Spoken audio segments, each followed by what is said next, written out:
Are we ready? Welcome, everyone. Thank you for your interest in learning about the Center for Deaf-Blind Persons and the services we provide. I am Joan Schneider, the Executive Director. I will now turn this over to the esteemed staff of the center to introduce themselves and to talk about the center. Take it away, Danny. Hi, I'm Danny Caslow, and I'm really excited to see all the names of people that are here today. I am a specialist in deaf blindness, and I am also the ICANN Connect primary assessor and trainer here in Wisconsin. Who's next? Deanne? Sure. This is Deanne. Deanne Lautenbach. Oops, hold on here. I'm doing too many little things on the side. Good morning. This is Deanne Lautenbach. I am a deafblind specialist here at the center, and just wanted to welcome everybody to our presentation and hope that you all get a lot of information from this. A couple of things I want to just make quick note of. We do have this video webinar interpreted, so you will find an interpreter here. There are 2 interpreters, and we ask that if you do want to see the interpreter that you can pin the interpreter. If you are unsure of how to pin the interpreter, just drag your cursor or your mouse pointer over to the picture of the interpreter and you will find 3 dots on her. And you click on that and it should say pin, P-I-N.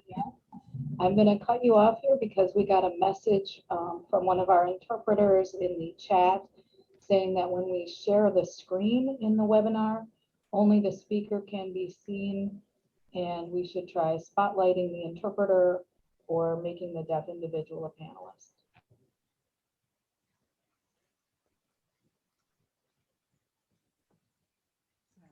Actually, the interpreter should be seen. I do have her spotlighted, but you should be able to pin that individual, the interpreter, while you're watching the presentation.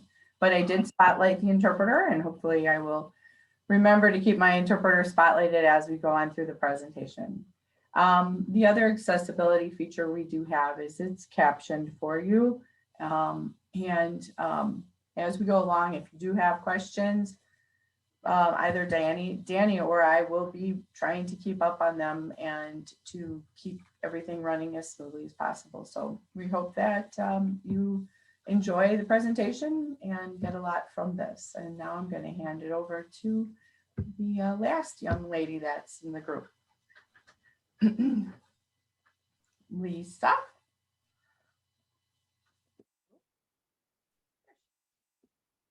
Hello, my name is Lisa Christie, and I am the program coordinator here at the center. I am also the employment specialist. It's pretty neat to see so many people joining. I hope you get a lot from this presentation and you are still left with questions, so you contact the center and we can continue with the discussion. Thank you.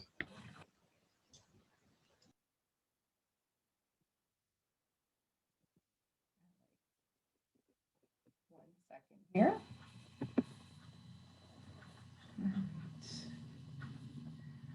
So we're going to start out asking, who is deafblind and what does it mean to be deafblind? And I'm actually going to put a poll out there for everybody to answer for me and give us a little bit of information. It asks, do you know someone who is deafblind? You get a choice of either I do know someone, I do not know anyone, I am not sure, and I am deafblind.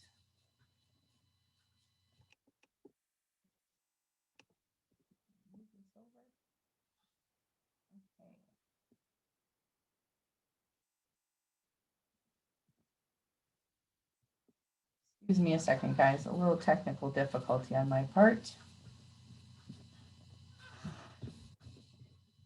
Danny, I'm just going to ask if you're seeing what you're seeing on your screen for me, please. I see the,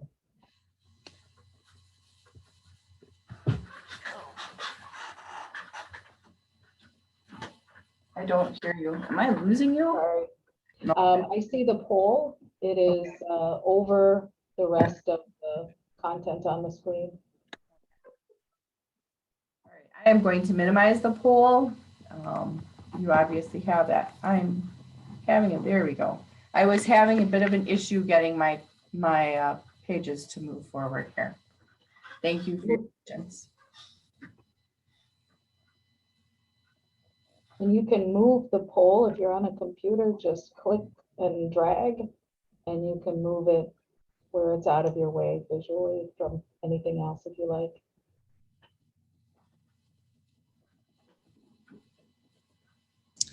Hello, this is Lisa, and you are seeing the screen that says unique disability. Deaf blindness is not simply deafness plus blindness. It is not two disabilities put together. No, it is one unique disability. In the words of Ruth Silver, she would often say, when I was only blind, I could socialize with many people at gatherings. Now at best, I can converse with the individual next to me. When I was only blind, I could identify a person by his or her voice. Now, I cannot tell who's talking to me unless I first hear a name. When I was only blind, I could move more quickly with my white cane and in familiar surroundings without it.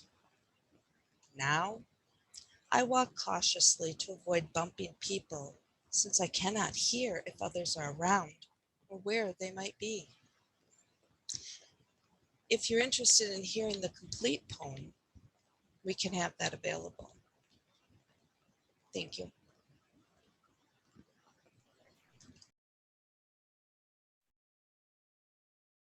Okay, so these are categories of what we consider a person who is deafblind may fall into.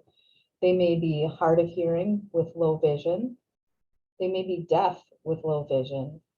They may be blind and hard of hearing. They may be blind and deaf, which is what most people think of when they hear deaf-blind. They think of Helen Keller.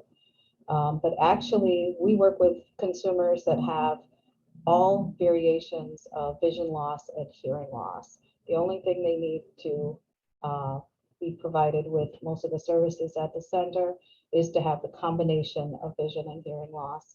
And someone who's diagnosed with a progressive condition that's likely to lead to one of those categories would also be considered someone who is deafblind and who would be able to receive services at the center.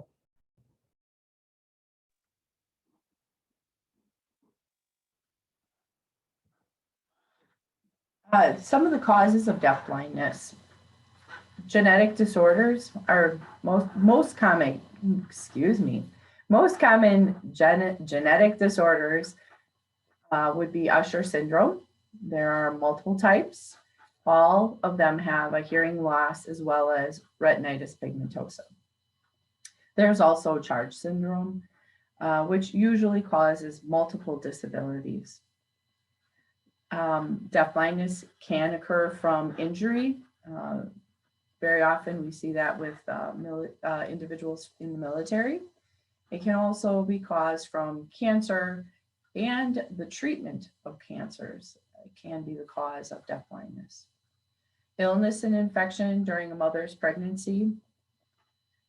And what's important for you to know is that all of the, although all of the above can cause deafblindness, that does not mean that they may not lead to deafblindness. So one of the important things to know as well is that most common causes is age-related vision and hearing loss. And those individuals, they do not see themselves as deafblind.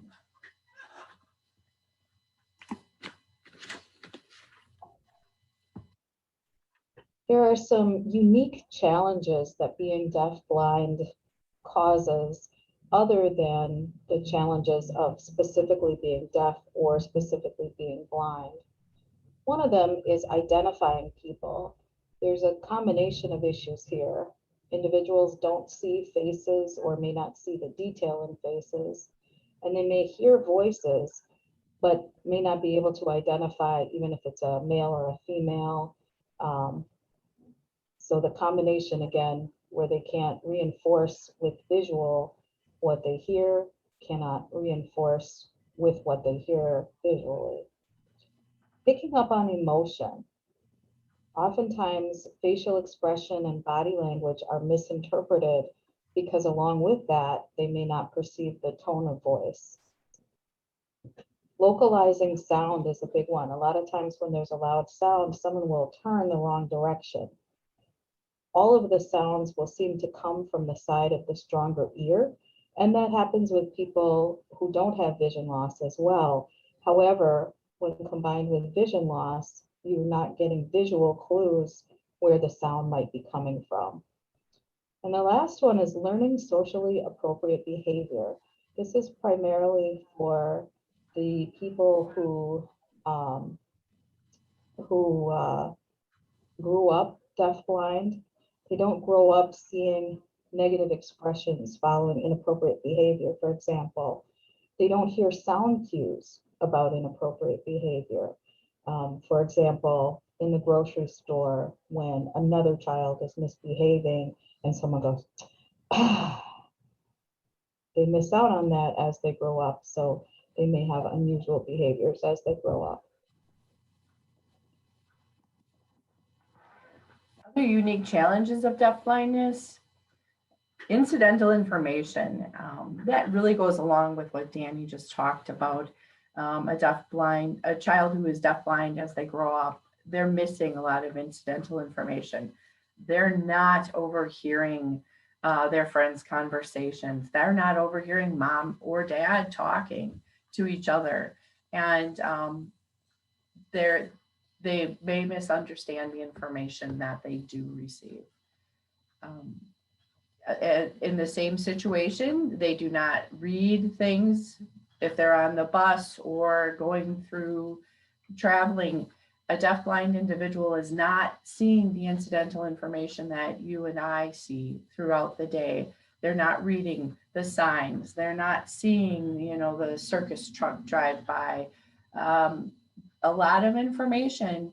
As a visual person, we absorb that through our lives. So they are missing out on that incidental information.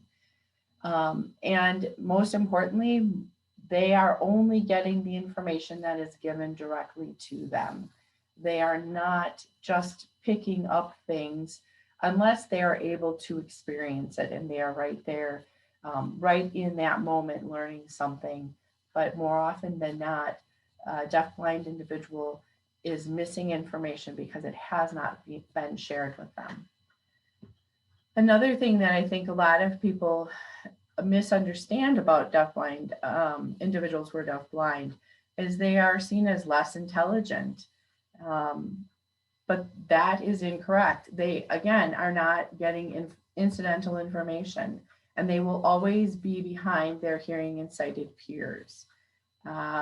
Their social skills, they, again, aren't absorbing what they see their peers doing. They're not at school, hearing the teacher maybe correct or the parent correct them when they do something that's not socially appropriate. And so social skills may not match their intelligence. And also sometimes it's simply just being deafblind. And being deafblind, like I said, you're missing out on the incidental information, and that's important. They're growing up and living in a world where they're not getting all of the information that everyday individuals do absorb, and that is difficult and it makes life a little bit more challenging.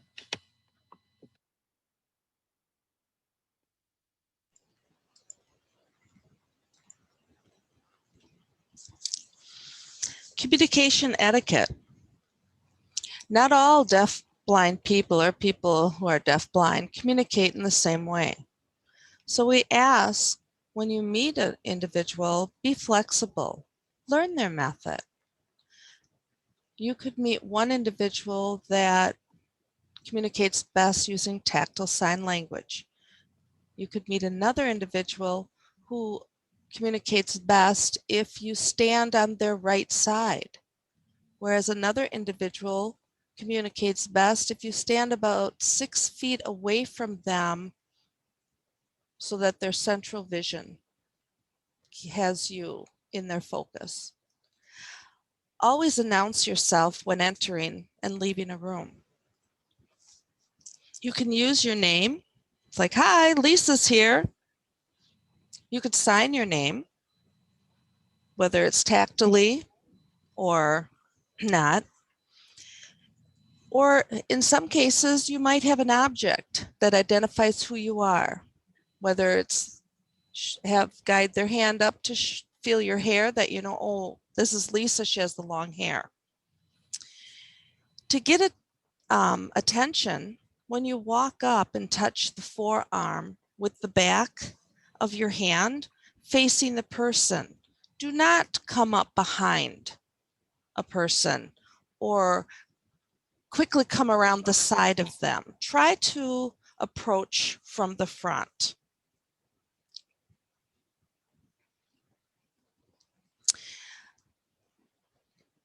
You can go to the next slide. There you go. Etiquette. Never walk away without informing the deaf-blind person what you're doing and where you're going and when you'll return. It almost feels like they're left in space. It's normally if I was about to leave a room with anyone else, they see that I left and they're okay with that.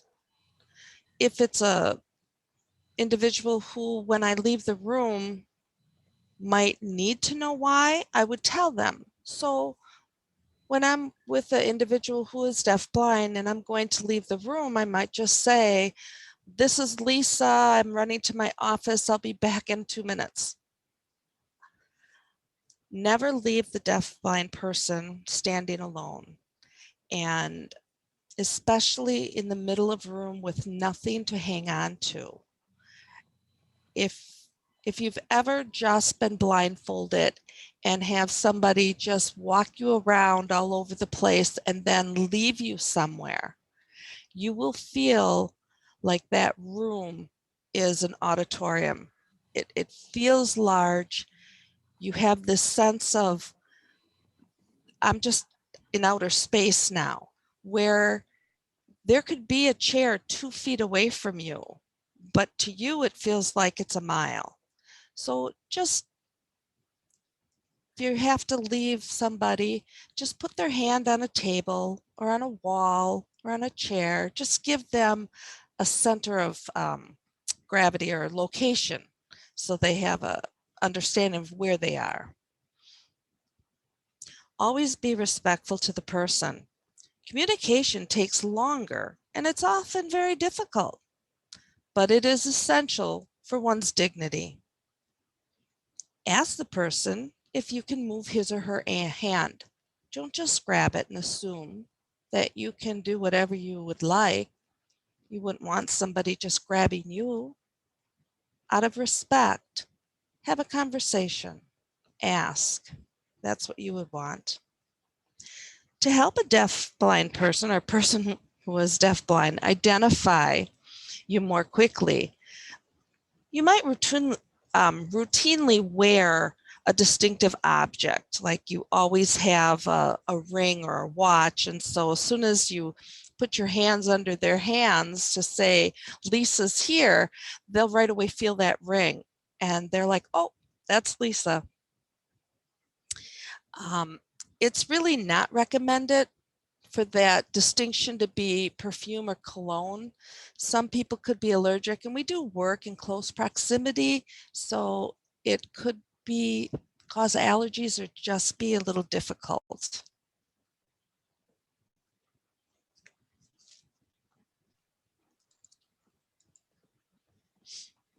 All right. Sorry, we're having a little bit of a technical issue here. I'm going to give you a second just to look at this, and I need to take 1 minute to do a little changing.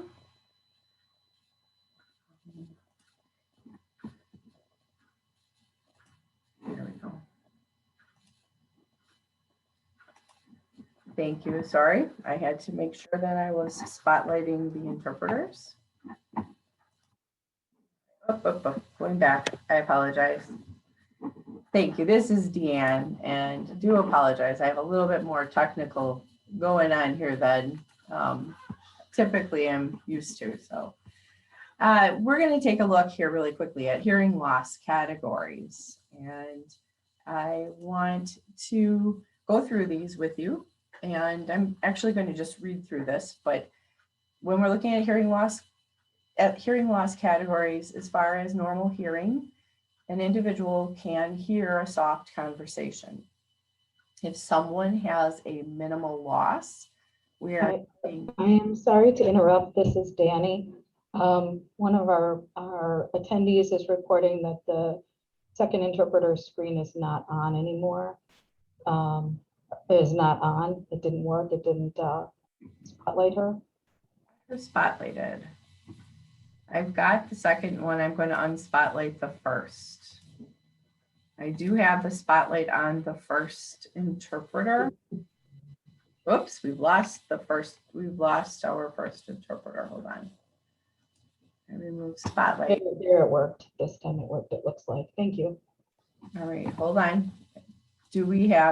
I have to make sure I have the. Okay, I do have the interpreters spotlighted correctly. Yes, and we've got confirmation from our. Okay, thank you. Whoops, we're going back here again. And I apologize. I know the screen is changing as I am doing this. So, all right.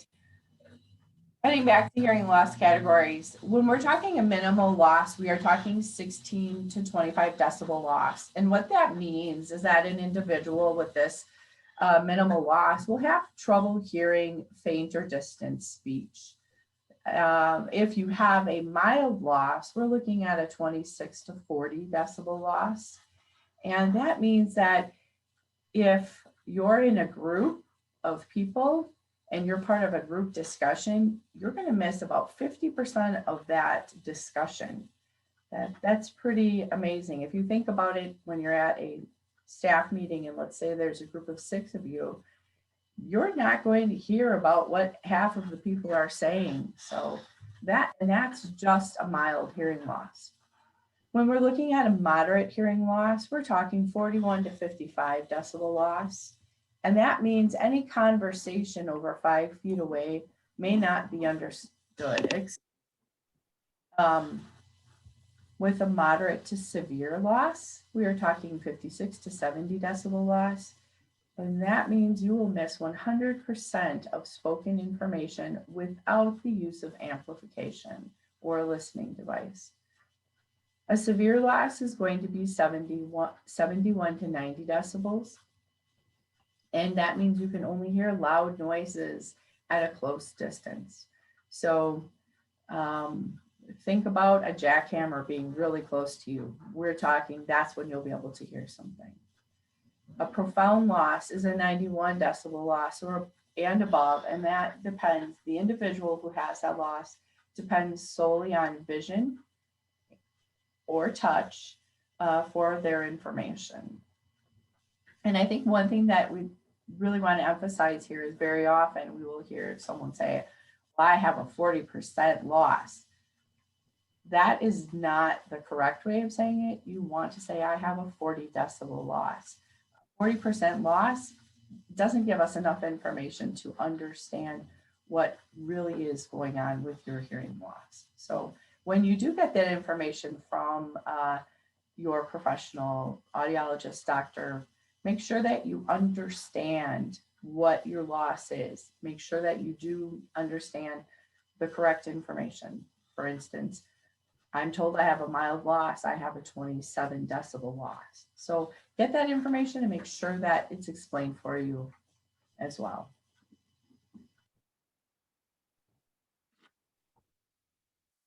Okay, I have the challenge of explaining deaf culture in one slide. Let's see how that goes.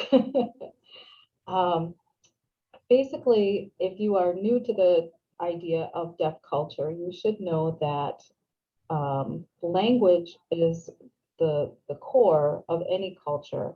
And in deaf culture, the language is American Sign Language. When you see the word deaf, pay special attention to whether it is capitalized or lowercase. If it is capitalized, that is someone who considers themselves culturally deaf. They are probably a native ASL user, but they're almost certainly a fluent ASL user, even if they learned it later in life. Someone who has a lowercase d is more likely to consider their hearing loss to be a medical condition, whereas someone with the big D, deaf, would consider it more of an identity. They are deaf and proud of it, and it's their identity, whereas someone with the small d either has not had a lot of exposure to deaf culture, and that is probably the case, or they just look at it more from a medical model. Hard of hearing is also an interesting category because that is also often an identity issue as well. Those categories that Deanne mentioned earlier with hearing loss, you could actually have two people in the same hearing loss category, and one might consider themselves deaf while the other would consider themselves hard of hearing. Some people say that, you know, if you can hear on the phone, you're hard of hearing, you're not deaf. Some people say if you have speech, you're hard of hearing, not deaf. In actuality, it's a personal, where do you feel you fall on the continuum. And finally, you see hearing impaired, which is crossed out. And it's crossed out because it is considered a very offensive term in deaf culture.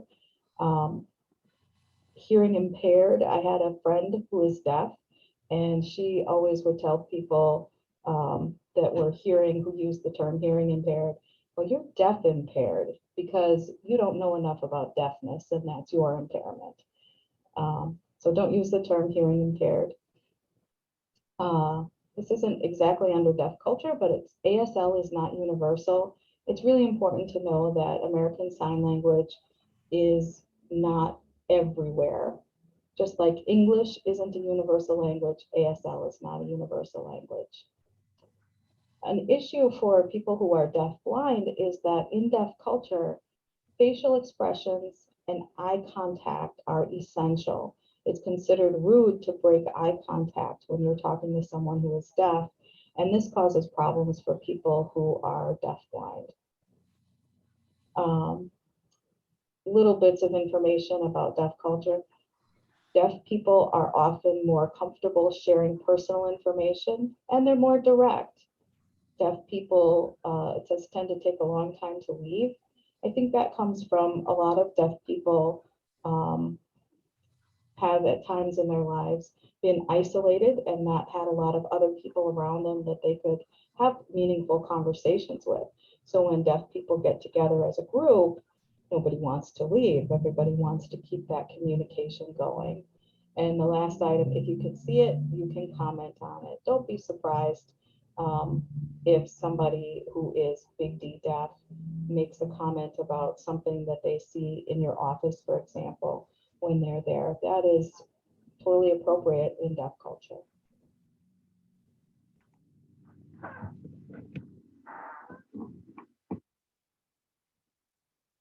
All right, we're going to move on a little bit here, and I'm going to take a few minutes to discuss the Center for Deaf-Blind Persons, our center services. And over the next few slides, going to give you a little bit more information and details on what services we here at the center do provide. On the screen, you can see that we have a list of all of the services here, starting with rehabilitation training. We do train in communication, independent living, orientation and mobility, leisure activities, and tactile development. Other center services would be support group, pre-vocational and vocational services, employment services, older adult services, and WISH, our monthly social group that meets here at the center. And finally, we also provide several statewide services. Our support service provider program, which Lisa will talk a little bit about later, a little bit more about that. The ICANN Connect program, which is the National Deafblind Equipment Distribution Program, and Danny will speak more on that shortly. And finally, public education and technical assistance. And we're going to go a little bit more into what each of those exactly goes into. When we're talking rehabilitation skills adjustment training, when we talk about alternative communication, we do provide training in tactile sign language, Braille, print on palm. And if you're unfamiliar, print on palm is exactly as it sounds. It's using print letters on an individual's hand. We also provide independent living skills. And I think that's important to know because our goal here at the center is to assist individuals who are deafblind to continue to be independent and to continue to live independently and to be self-sufficient. And many of these skills go along with that. With independent living skills, when they are living independently, they need to know how to cook. They need to know how to cook safely. Grooming, taking care of themselves, making sure that when they are out in public or going to a job or what have you, they are dressed appropriately and look good. Cleaning, household cleaning, laundry, labeling, helping them with labeling, making sure that they're able to recognize and identify things in their home on their own with simple labeling techniques, and their ability to identify both time and money. Adaptive technology is another thing that we really emphasize here and work with. And I think over the past many years, several years, at least since I've been here, technology has changed and developed phenomenally. So we really work with our consumers to be able to use that technology. And when I'm talking of technology, I might be talking about a computer. And with a computer, if you're an individual who uses Braille, we would be training you with Braille displays.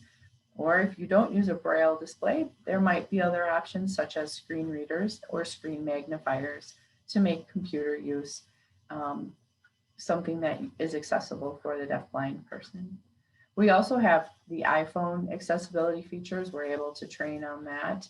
And that also would work with a Braille or without a Braille display. The video phone, you might be surprised at how many individuals who are deafblind have never experienced using a video phone.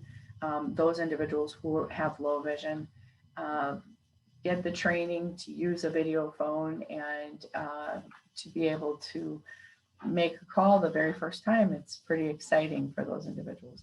And finally, we also have caption phone training. And all of these things that I am talking about will be in other webinars we will be offering throughout the week.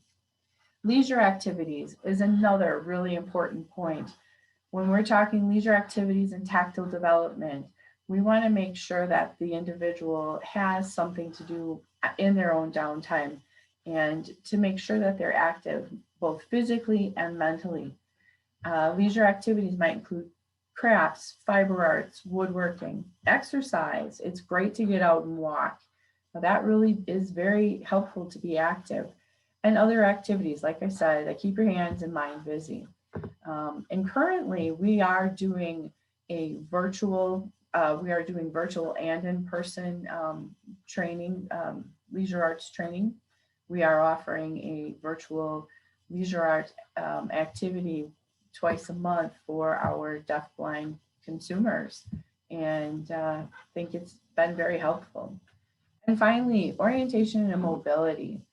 That is use of the white cane, and that really does allow the individuals to be independent, to be out in the community on their own safely. Support group. As I spoke about before, this is a peer support group. It meets weekly, and those individuals discuss and problem solve issues that they have. Individuals who are deaf blind confront a lot of issues regularly, and this is a great place for them to get together and to problem solve and discuss and just, you know, have that camaraderie. This group promotes a great sense of normalcy for these individuals, and we currently, because of COVID, are offering our support groups virtually. So if you know of somebody who would benefit from this support group, and please remember when we're talking about these services, it has to be for individuals who are low vision or meet the requirements or the listing that you saw earlier, individuals who are deafblind. Moving forward, we also offer older adult services. In this situation, we're providing one-on-one assistance to older adults with dual sensory loss.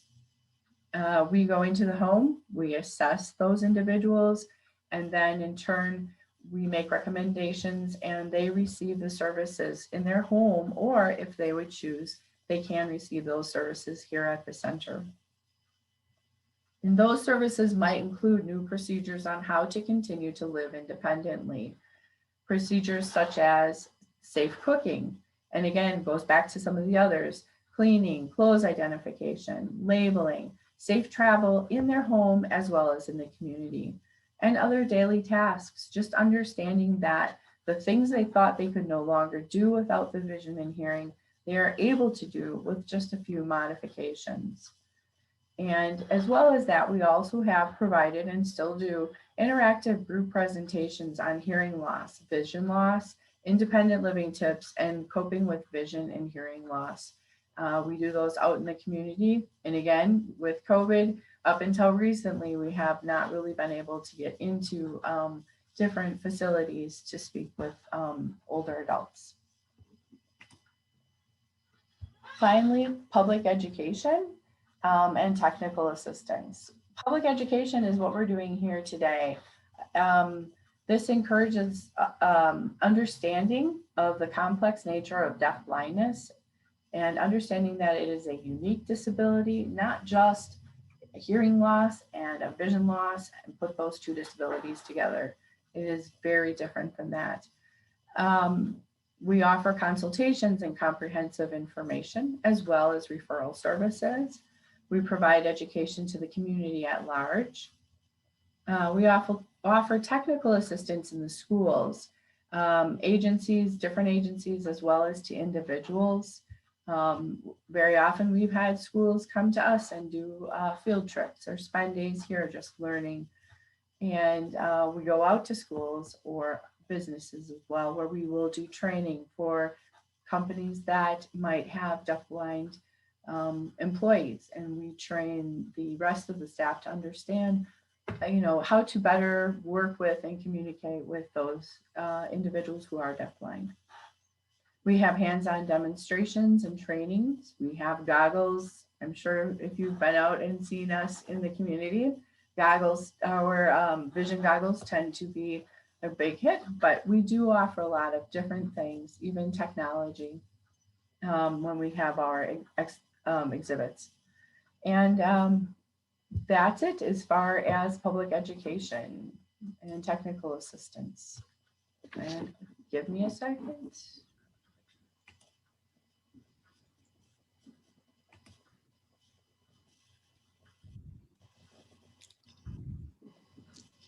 Hi, this is Lisa again. I'm going to be talking to you a little bit about employment services.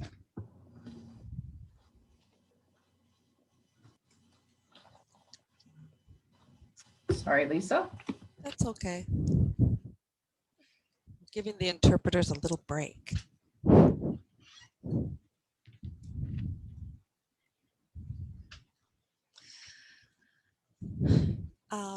Employment services here at the Center for Deafblind Persons. We will provide that service in collaboration with the Division of Vocational Rehabilitation. We are a vendor. And oh, can we go back to that one?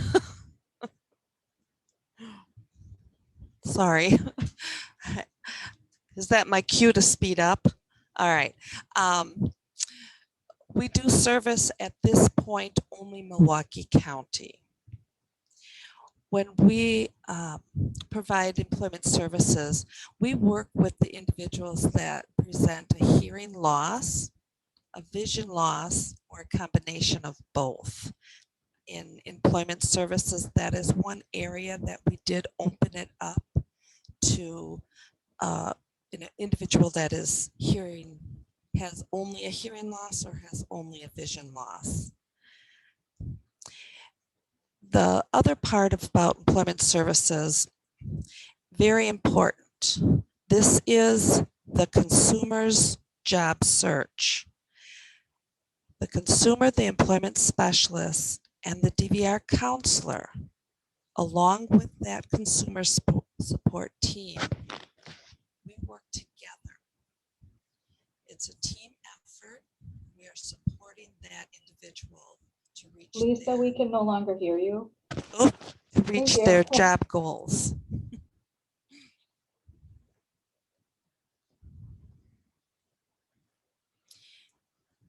When we talk about job goals, there's a lot of preparation that is involved. And as an employment specialist here at the center, I will work one-on-one with the consumer to ensure that we gather the background information. We create a resume. There's the resume writing. There's cover letter writing, thank you letter writing, request letters of recommendation, compile references. We will practice interviews. We'll practice how to fill out an application, whether it's on paper form or online. We're going to discuss expectations.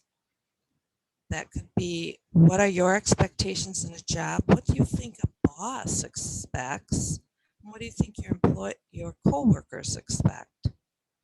We will address barriers and together seek accommodations to keep you on a level playing field with those who don't present the same barriers. And of course, there's always the transportation issues. It's always a big one, and we will address those as well. We find that if we have the information, when we go into a job interview, when we're prepared, we are better apt to present ourselves the way we want the employer to see us to get that job. And so with all this done beforehand, which sometimes seems like it's taken forever, it is important.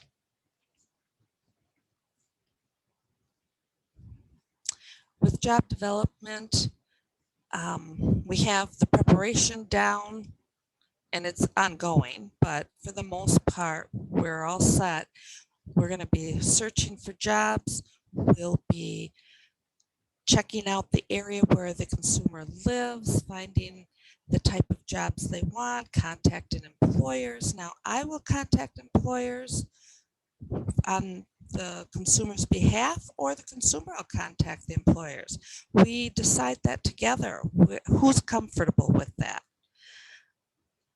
If completing applications, if they need more assistance, I will provide more assistance, but I will not take away anything they can do for themselves.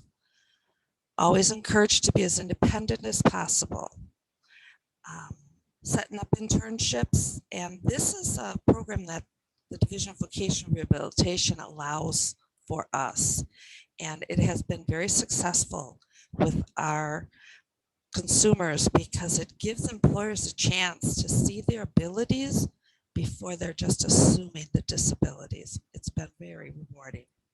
And there's job shadows. You get to check out jobs, see if, ooh, I think I want to work with animals. You go and work with animals, like, nope, I don't want to work with animals. So it's a learning, being able to experience things. And of course, follow-up interviews, contacting employers, seeing when we get a second interview and when we're going to actually get that job.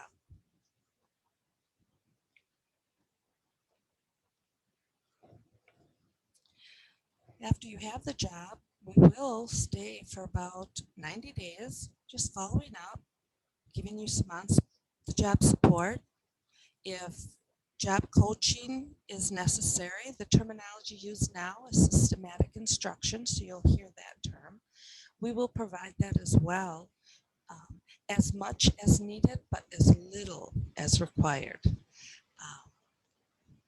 During that job retention, we're going to address the job-related issues that might come up with the employee or with the employer, because we want to work together to make sure that if there's a little bump in the road, what do we need to do to move beyond this so that you can retain your job? And that's our goal.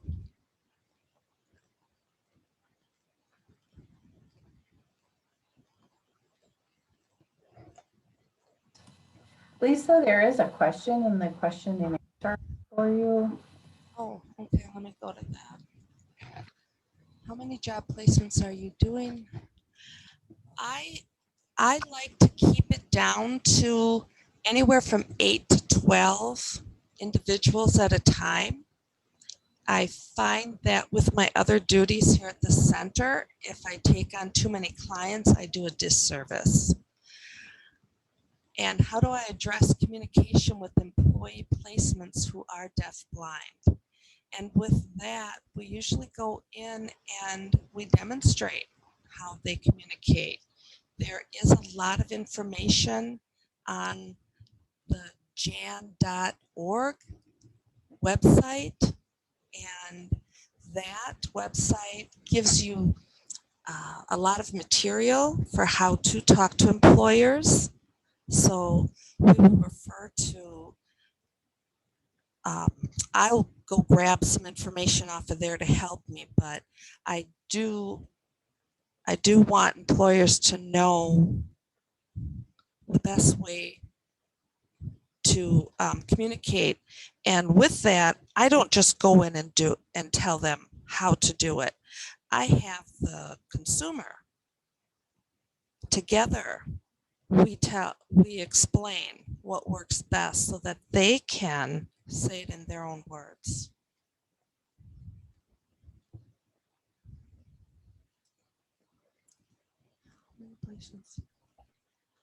How many placements do I do annually?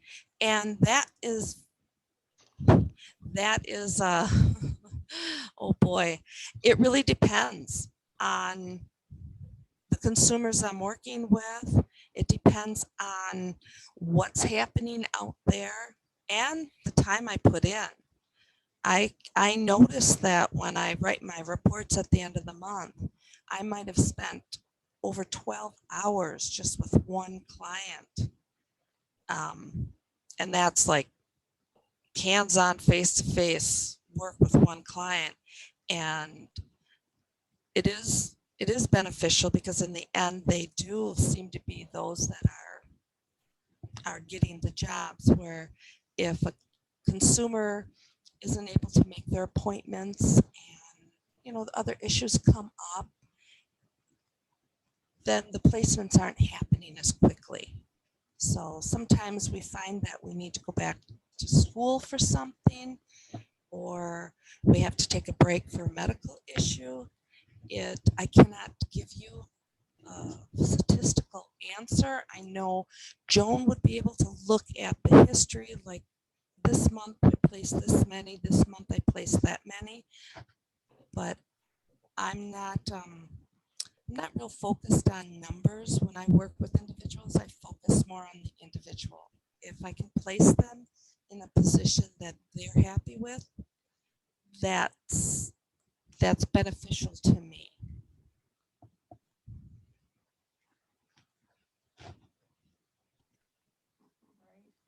Going to move forward. Thanks.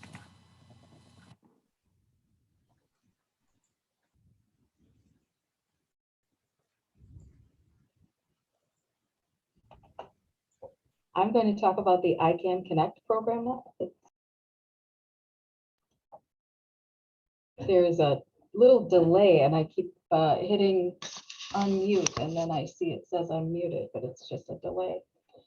Okay, so I'm going to do the who, what, when, where, why, and how of the ICANN Connect program. First of all, who is this for? Who qualifies? Individuals must have both a hearing loss and a vision loss, and they must meet certain income criteria. For example, for this year, 2021, if the individual is a household of one, the income limit is $51,520 a year. So substantially more than a lot of other programs for people with disabilities. Can I have the next slide? What is provided? It is equipment and training, and there is no charge for the consumer. The equipment is for use for two-way long-distance communication, and that is everything from phone calls to text messages, email, virtual meetings like the one we're in, video chat, and technology for any other similar purposes that might pop up in the future or that I didn't mention that already exist today. When and where? The services are provided in the consumer's home, and there are two reasons for that. One, that's where they'll be using the technology, and a lot of times people are getting multiple pieces of technology. It makes sense to train where they're using it. But also, our consumers have a combination of vision and hearing loss, so transportation can be a big issue even if they live quite nearby. We do it at times that are convenient to the consumer, and it is anywhere in Wisconsin. Now, the program is actually a federal program, so these services are provided by other agencies in each US state and territory outside of Wisconsin. But the Center for Deafblind Persons, we do personally provide the services here in Wisconsin. As I said, it's a federal program. The FCC, Federal Communications Commission, oversees the program, and it's then run locally as we do with the center here. We're the contracted agency to manage ICANN Connect in Wisconsin.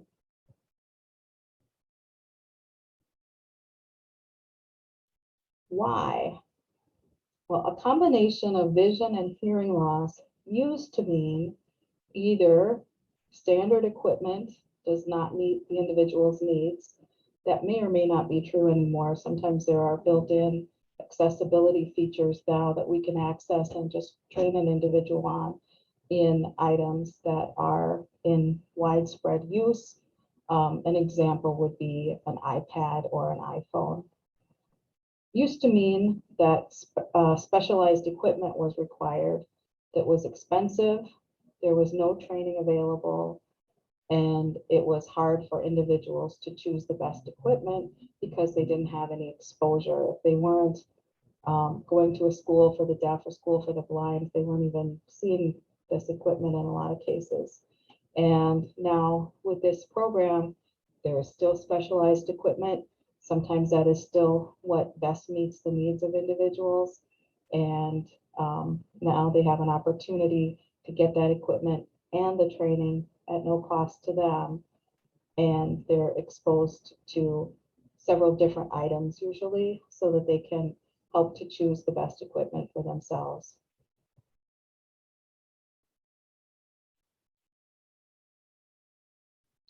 How does the process work? Looks like a lot of steps.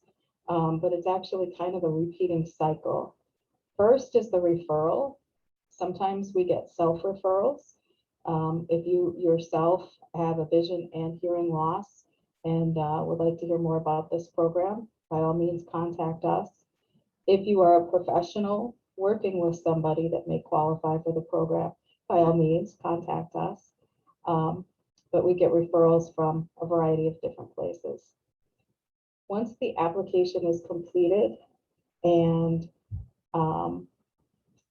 if somebody needs assistance completing the application, again, no matter where they are in the state, we will go to them and help them out with completing the application.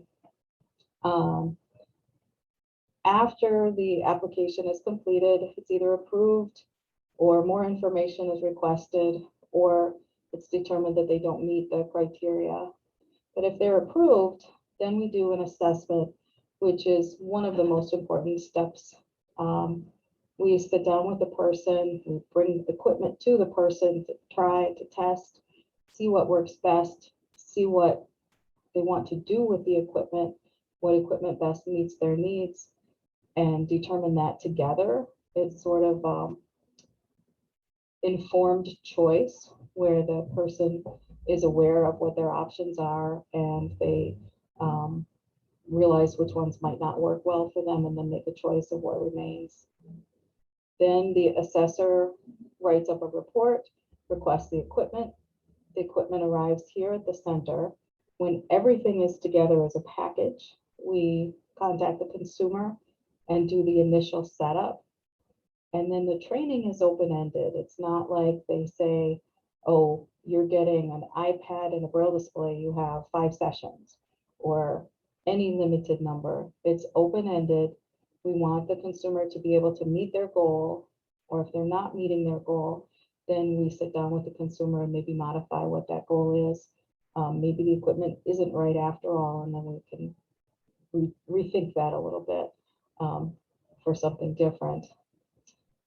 Additionally, at any time, if the consumer needs additional training, maybe there's an additional skill they want to learn, or maybe new equipment comes out and theirs is now considered obsolete, they can request a reassessment and we'll determine if additional equipment or additional training is required.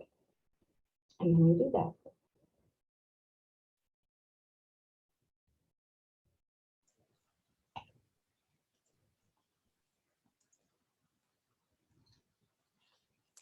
Hi, this is Lisa again, and I'm going to be talking to you about the Support Service Provider, or SSP.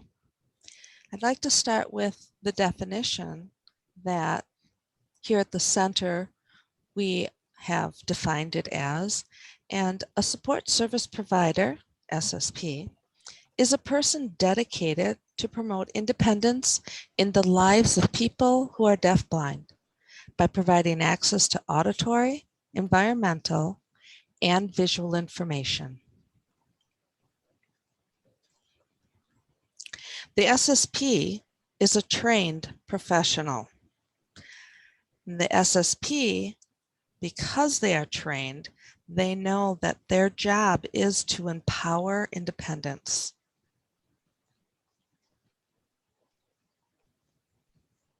Now, a client can request the SSP, and this is why we have the training, so that they know what is the role of an SSP and what is not.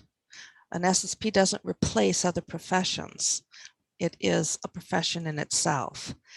They are trained to guide, assist, support, or attend together, and activities might be in the community. Shopping, recreation, exercise programs, not limited to just that. That's naming a few. An SSP can ride with on a train, an airplane, cab, Uber, Lyft, bus, transit van system, or any van, any transportation system. They can ride with and provide that support. In the home, many things in the home to keep that individual, the individual who's deafblind, independent. If they just need a little bit of support reading the mail, reading labels on their food or their chemicals, organizing with marking and labeling so that they know what it is the next time they come across it. Assisting with paying bills as far as writing out the checks, telling them what the balance is, and giving them the visual information. Along with, they can let them know how much money is left in their checkbook, so they're not going to bounce, of course. When we say assisting with a housing search, it doesn't mean we're going to go out and say, oh, I found a house for you, you're moving in tomorrow. What we do is we give them information.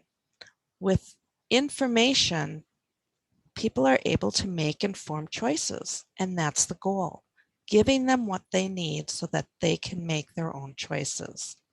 And as far as organized medication is, if they got a bunch of pills in the mail, but sometimes they change the shape or the color of a pill, and now you're like, I don't know what this one is because it feels different.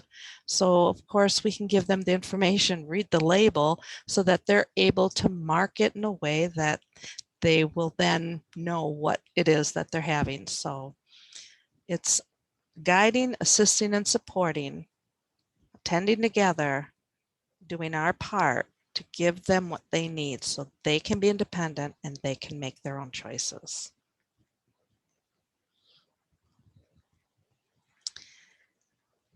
We do expect the SSPs to provide that information, visual, auditory, environmental.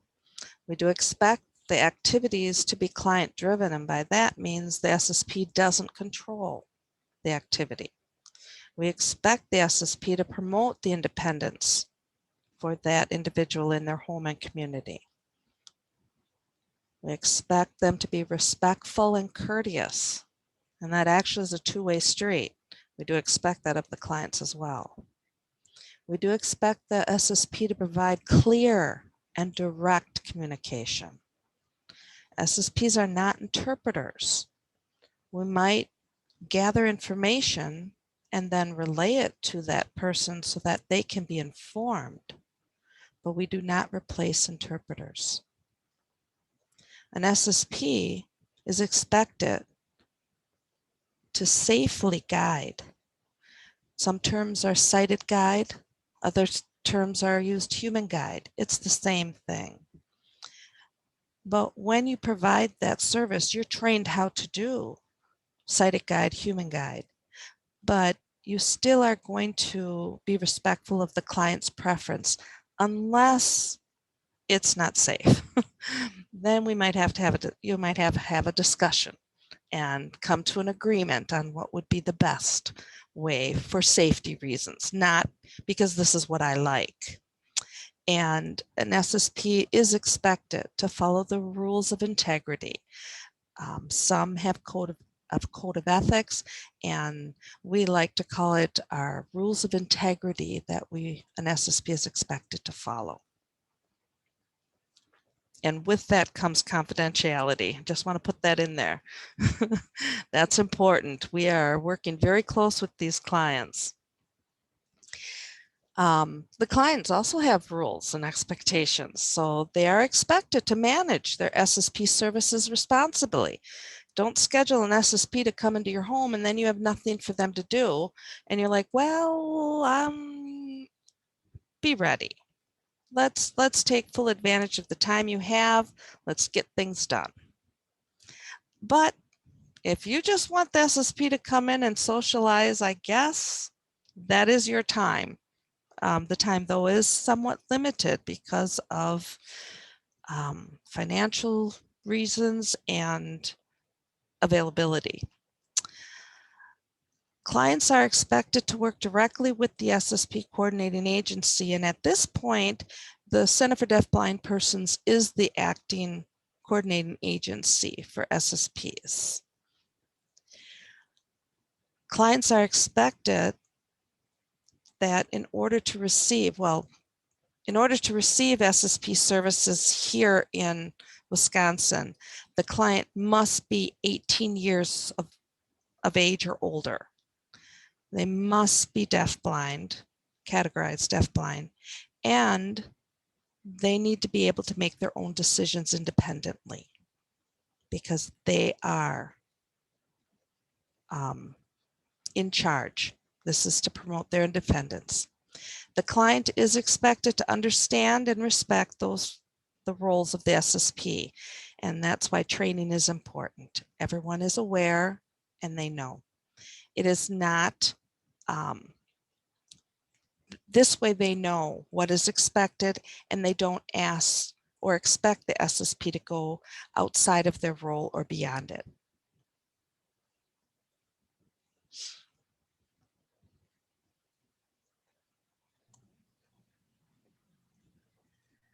Well, now that you've learned about what the center does, you may be a little bit curious as to the demographics that this agency serves. In 2020, we served 76 individuals with a dual sensory loss of hearing and vision. An additional 10 with either the vision or hearing loss was served by Lisa in the employment area. 48 were female, 38 were men. Ethnicity, 77% were Caucasian, 15% African American, 7% Hispanic, 1% Asian. Ages, 8% were between the age of 0 to 29, although the youngest we serve, I believe, was 12. We primarily work from youth to adults. We don't really work with children because there are other programs available. 7% were the ages of 30 to 39. 14% between the age of 40 to 49. 16.5% ages 50 to 59. 16.5% ages 60 to 69, and 38% 70 and above. Funding. Well, where does the center get its money? Well, it varies from year to year.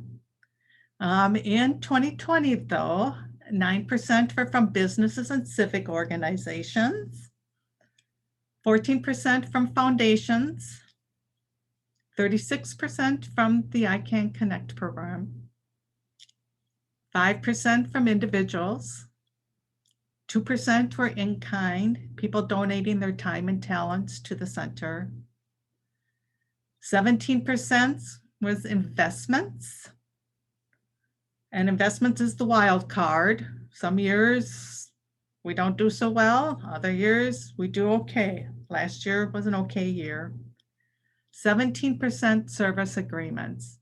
Now this number is down considerably in 2020, and the reason because of COVID, we were not able to provide a lot of our direct service rehabilitation training services due to individuals either being locked down in their residential facility, or we were not able to get in to provide the assistance.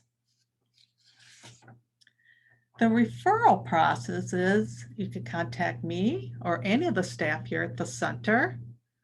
The center's phone number is 414-481-7477. The toll-free number is 844-638-5800.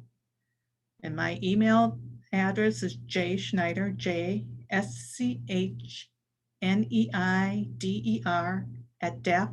@deaf-blind.org.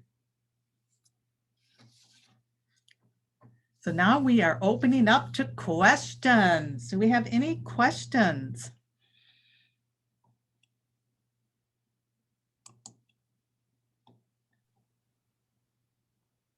Oh, it seems that we have answered the two of them that we had so far. Any other questions at this time that anyone would like to ask?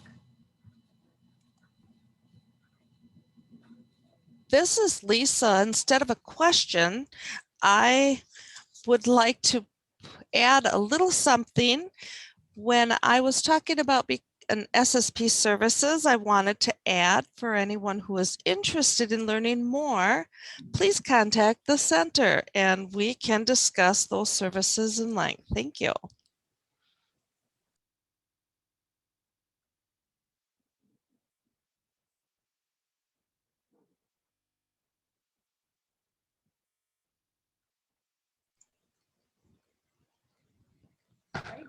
I'm going to, oops, now I have questions popping up here. All right. A question from Julie. Is there a possibility that we could get a copy of the PowerPoint presentation as well as a certificate of attendance? We will be providing this as a video recording on our YouTube channel. As far as the other information, if you would contact Deanne, I am the one who sent the invitations. I can give you a copy of the PowerPoint as well, or a certificate of attendance if needed. And Sue, this is for Lisa. You provide employment services specific to Milwaukee. Are your other services available statewide? Actually, this is to any of us. Lisa, why don't you go ahead and answer that? All right. This is Lisa. Oh, I don't need my video on. As far as employment services, we are only providing services to the Milwaukee area due to our availability to provide the services. As the SSP services, that is statewide. And Danny, I don't know. I mean, the iCanConnect is statewide too, but if you need more detailed answers on that, that's more of a Danny question. And there are more details. This is Danny. It just is a statewide program. Yes, anywhere in Wisconsin.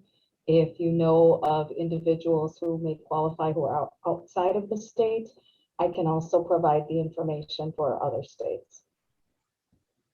And this is Deanne. I just want to add to that. We also offer older adult services statewide, but usually there are other agencies that are able to provide some of those services. But we do any of the assessing or anything that's needed for referrals, definitely contact us and we will let you know if we can provide those services. Joan is always good at giving us giving that information and making sure that the right resources are given to the individuals needed. And Lisa, one thing Jim would like to share with you is please consider potential future placements at Beyond Vision. Yes, and I'd like to address Jim with that and anyone who is considering working in collaboration with the Division of Vocational Rehabilitation. I will place people at Beyond Vision, and I have in the past.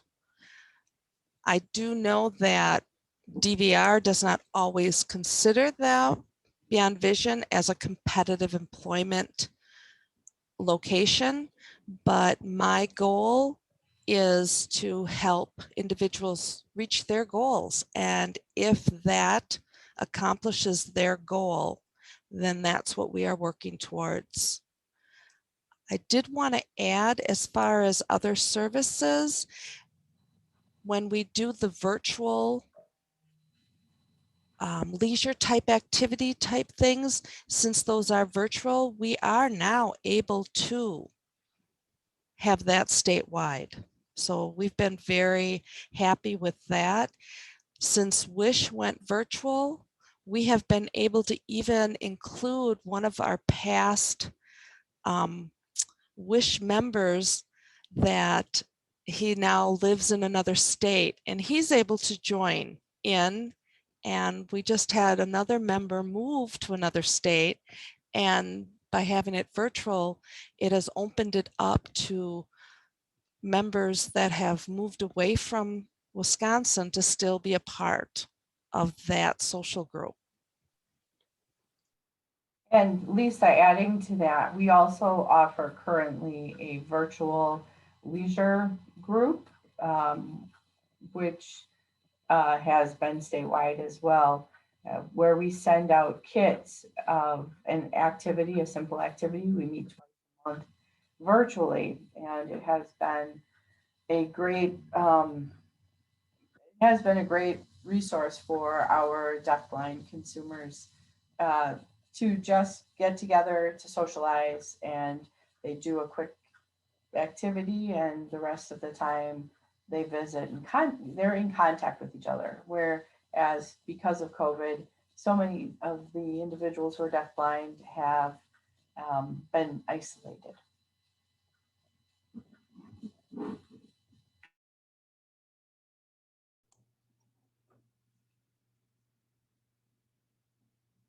And this is Joan.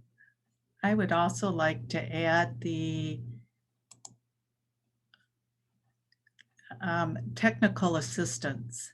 I mean, if you are working with someone with the dual sensory loss and would like to consult with someone, all it takes is a phone call. So feel free to pick up a phone and talk to one of us, and we can brainstorm together.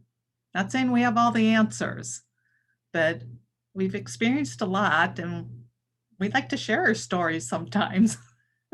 So give a call, that's all it takes.